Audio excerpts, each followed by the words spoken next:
আসসালামু আলাইকুম, welcome to cook with Arpa. আজকে ভীষণ মজার একটা রেসিপি শেয়ার করতে যাচ্ছি। আর আজকের এই রেসিপিটির নাম হচ্ছে চিলি গার্লিক নুডলস। আজকের এই রেসিপিটি খুবই মজার হতে যাচ্ছে। আর যারা ঝাল খেতে ভীষণ পছন্দ করেন তাদের তো এই রেসিপিটি খুবই ভালো লাগবে। আশা করছি আমার আজকের রেসিপিটি আপনাদের সবার ভালো লাগবে। তাহলে চলুন ঝটপট তৈরি করে নেওয়া যাক চিলি গার্লিক নুডলস। নুডলসটি তৈরি করার জন্য প্রথমেই একটা সস তৈরি করে নিতে হবে। আর সসটা তৈরি করার জন্য আমি এখানে 1/4 কাপের মতো পানি নিয়ে নিয়েছি। এখন এই পানির মধ্যে দিয়ে দিচ্ছি 3 চা চামচ সয়া সস। আমি এখানে 3 চা চামচের একটু বেশি দিয়েছি। আর দিয়ে দিচ্ছি 1 চামচ পরিমাণে হট টমেটো কেচাপ। এই কেচাপটাও কিন্তু বেশ ঝাল। এখন আমি এখানে হাফ টেবিল চামচ পরিমাণ চিনি দিয়ে দিচ্ছি। আর দিয়ে দিচ্ছি ঠিক 1 চিমটি পরিমাণে লবণ। এখন আমি এখানে 2 প্যাকেট যে নুডলসের মশলা থাকে সেই মশলাটা দিয়ে দিচ্ছি।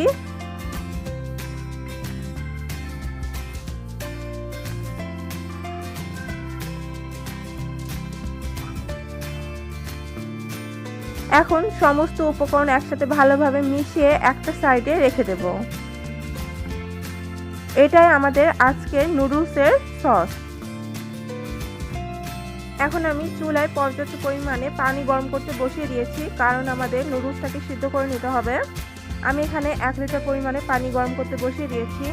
পানিটা যখন টকবগিয়ে ফুটে এসেছে তখন আমি এখানে 2 প্যাকেট নুডলস দিয়ে দিচ্ছি। আমি এখানে এগ নুডলসটা ব্যবহার করছি।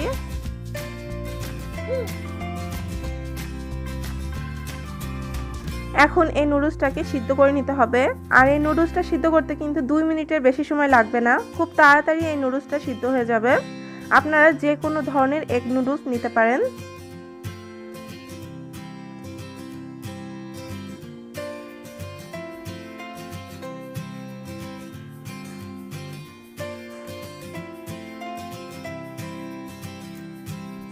দুই মিনিট পরে আমার নুডলসটা কিন্তু সিদ্ধ হয়ে গিয়েছে। এখন এই নুডলসটাকে আমি একটা স্ট্রেনারে ছেঁকে নেব। আর ছেঁকে নিয়ে সাথে সাথে ঠান্ডা পানি দিয়ে নুডলসটাকে ধুয়ে নিতে হবে।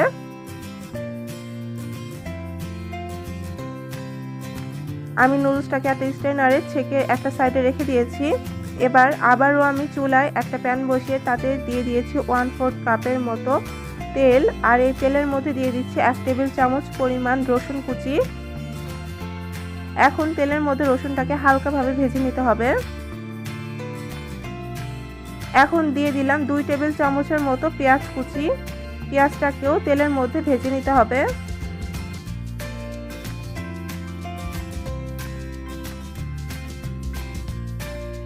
এখন আমি এখানে চিলি ফ্লেক্স দিয়ে দিচ্ছি 1 টেবিল চামচের মতো।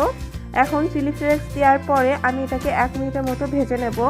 আপনারা যদি ঝালটা আরও বেশি খেতে চান তাহলে চিলি ফ্লেক্সটা আরও বেশি পরিমাণে দিতে পারেন, তাহলে ঝালটাও বেশি হবে। এখন আমি এটাকে 1 মিনিটের মতো ভেজে নিয়েছি আর সব কিছু খুব ভালোভাবে ভাজা হয়ে গিয়েছে। এখন আমি যে সসটা রেডি করে রেখেছিলাম সেই সসটা দিয়ে দিচ্ছি। এখন এটাকে নেড়ে চেড়ে কিছুটা ঘন করে নিতে হবে।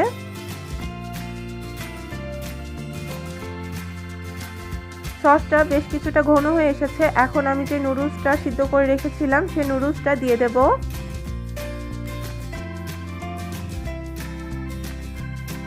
নুডলসটা দিয়ে সসের সাথে খুব ভালোভাবে মিশিয়ে নিতে হবে।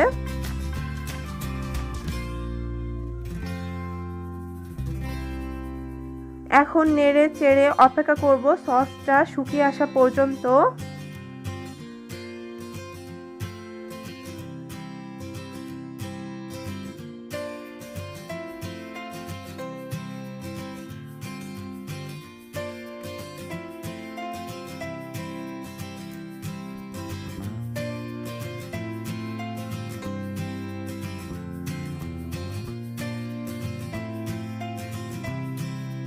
আমার সসটা কিন্তু শুকিয়ে এসেছে। এখন আমি এখানে একটা কাঁচামরিচ কুচি দিয়ে দিচ্ছি, এতে করে দেখতে সুন্দর লাগে। আমি এটাকে নেড়ে চেড়ে এখন নামিয়ে নেব। আমার নুডলসটা কিন্তু এখন হয়ে এসেছে। এটা এখন পরিবেশনের জন্য একদম রেডি। নুডলসটাকে আমি এখন সার্ভ করে নিচ্ছি।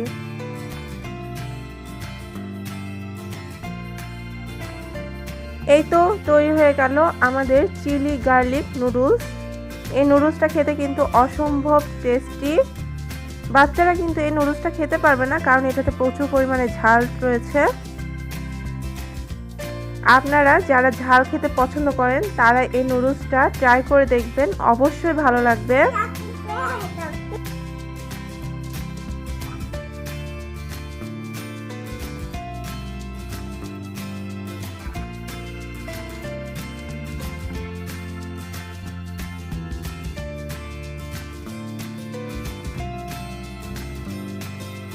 আজ তাহলে এখানেই বিদায় নিচ্ছি। আগামীকাল আবারও হাজির হব নতুন কোনো রেসিপি নিয়ে। সেই পর্যন্ত সাথেই থাকুন। আল্লাহ হাফেজ।